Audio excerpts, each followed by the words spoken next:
오늘 영상의 주제는 원자재 가격이 오르면 아파트 가격이 상승할까 입니다. 많은 분들이 궁금해하시고 저 또한 매우 궁금했습니다.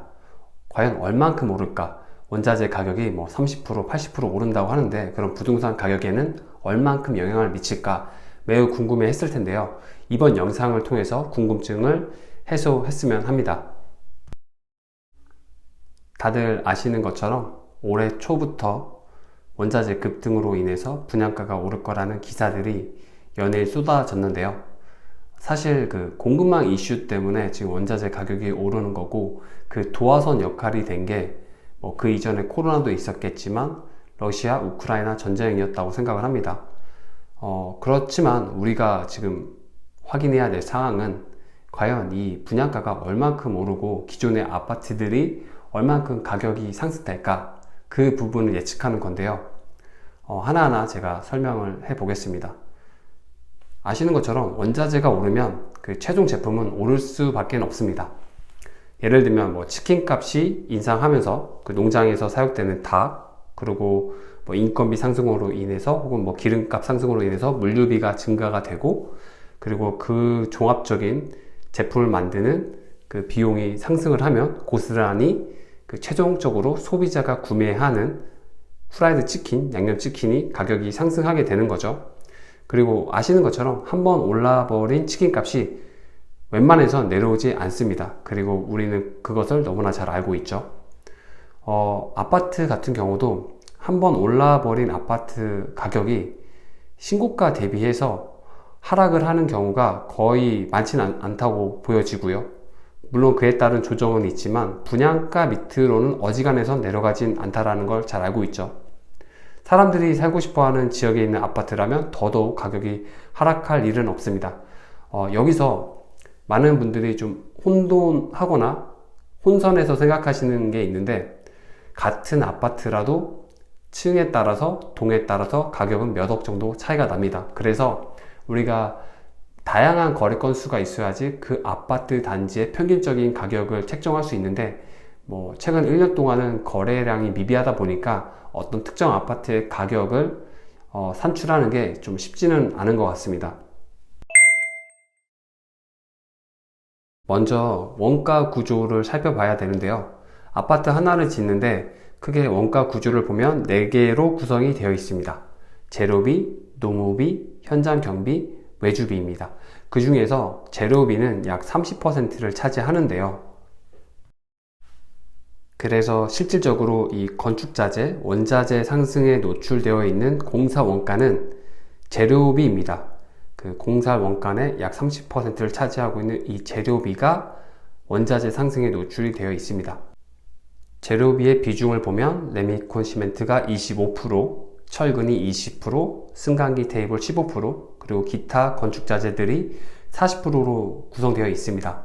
이들 전체 건설 공사 원가 중에 철근, 레미콘, 시멘트의 비중이 각각 7.7%, 6.1%로 약 더하면 15% 정도로 높은 편인데요. 즉 철근, 레미콘, 시멘트의 단가가 상승하면 공사 원가는 상승할 수밖에 없습니다. 근데 문제는 최근에 이 레미콘, 시멘트, 철근 뿐만 아니라 다른 건축자재 원가도 상승했다는 거죠. 그래서 우리는 이 30%의 재료비가 전체적으로 상승할 수밖에 없다라는 걸 인정하는 게 첫 번째일 것 같고요. 그리고 최근에 공급 지연으로 인한 그 공사 기간이 증가되고 또 인건비가 증가되다 보니까 다양한 요인으로는 이제 재료비뿐만 아니라 분양가가 상승할 수밖에 없는 요소들이 많다라고 저는 판단을 합니다. 여기서 반드시 짚고 넘어가야 될 게 바로 건설사의 분양 수익입니다. 과연 건설사는 아파트를 분양함으로써 얼마만큼의 수익을 가져갈까? 어떤 사람은 50%다, 그리고 어떤 사람은 10%다. 각기 다른데요. 여기 자료를 보시면 시민단체에서 주장하는 게 있고 SH공사에서 주장하는 수익률이 있고 또 건설사에서 주장하는 수익률이 있습니다. 다 다르게 보여지는데 이 중에서 우리는 어떤 그 기관에서 말하는 게 과연 신뢰성이 있는 것이냐 약간 판단을 해야 됩니다. 첫 번째 시민단체에서는 50%라고 주장을 하고 있습니다. 그리고 SH공사에서는 16에서 36%, 건설사에서는 5에서 20%. 이 범위가 다양한 거는 아시는 것처럼 이해관계에 따라서 달라질 수 있고 또 그 아파트 단지 지역마다 그 분양 수익이 다르기 때문입니다. 제 개인적인 판단으로는 건설사에서 말하는 5에서 20% 수익이 현실에 가까운 수익률이라고 생각을 합니다. 그 이유는 서울시 SH공사에서 공개한 분양 원가에서 단서를 찾을 수 있는데, 민간 분양이 아닌 공공 분양 원가에서 계산이 된 수익률이 16에서 36%라면 실제 민간 건설사의 수익률은 그보다도 낮을 수밖에 없는 구조이기 때문입니다. 힐스테이트, 자이, 더샵 등과 같은 저희가 알고 있는 고급 브랜드, 1군 브랜드 건설사에서 시공하는 아파트 품질은 너무나 잘 아시는 것처럼 공공 아파트보다 품질이 뛰어나고 그 과정에 투입되는 비용이 더 높을 수밖에 없습니다. 게다가 민간 건설사와 정부의 토지 매입하는 그 비용도 다르기 때문에 아무리 높게 잡아야 민간 건설사의 수익률은 평균 20% 정도일 거라고 추측을 합니다. 시민단체에서 말하는 수익률 50%는 제가 굳이 설명을 하지 않도록 하겠습니다. 제가 민간 건설사의 마진율을 정리한 자료가 있어서 발췌해 왔는데, 마진율이 대략 14에서 23% 정도로 포진이 되어 있습니다.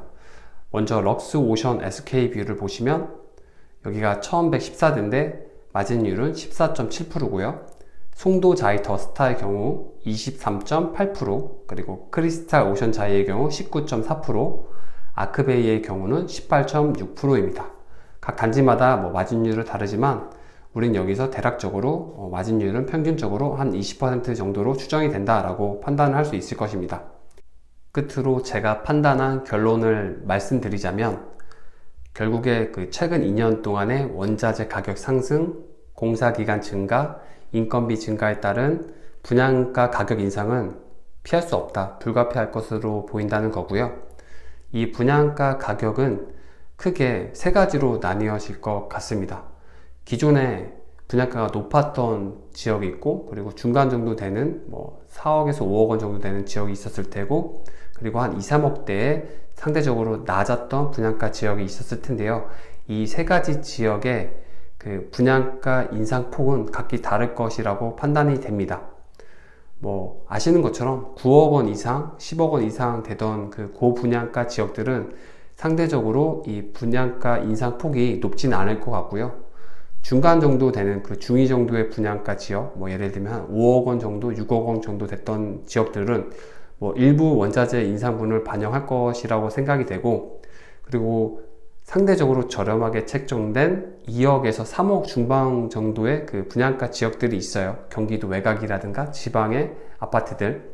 네, 그쪽 지역들은 이 원자재 인상분이 100% 저는 반영이 될 거라고 판단합니다. 최근에 대표적인 예가 포항에 위치한 힐스테이트 환호공원이라는 아파트 단지인데, 여기가 대단지입니다. 근데 그 34평 분양가가 이미 5억이 넘었는데도 불구하고 미분양이 안 나고 1순위 마감이 되었습니다. 비록 원자재 가격 상승뿐만 아니라 다른 대외적인 요소들로 인해서 분양가가 많이 상승이 되고 있지만, 그럼에도 불구하고 저는 기회가 여전히 있다라고 생각을 합니다. 분양가 상한제가 걸려있는 지역도 있고, 또 상대적으로 지방 외곽 같은 경우에 신축이고 앞으로 호재들이 있지만, 그럼에도 불구하고 매수 심리 위축으로 인해서 아직 크게 오르지 않은 지역들, 그래서 그런 쪽으로 많이 공부를 하고 살펴보다 보면 기회는 반드시 잡을 수 있다고 생각을 하고, 오늘 영상이 작은 그런 디테일한 부분들은 다소 부족할 수 있을지언정 큰 맥락에서는 여러분들께 좀 도움이 되는 영상이었다고 생각을 합니다. 시청해 주셔서 감사드리고요. 다음 영상으로 찾아뵙겠습니다. 감사합니다.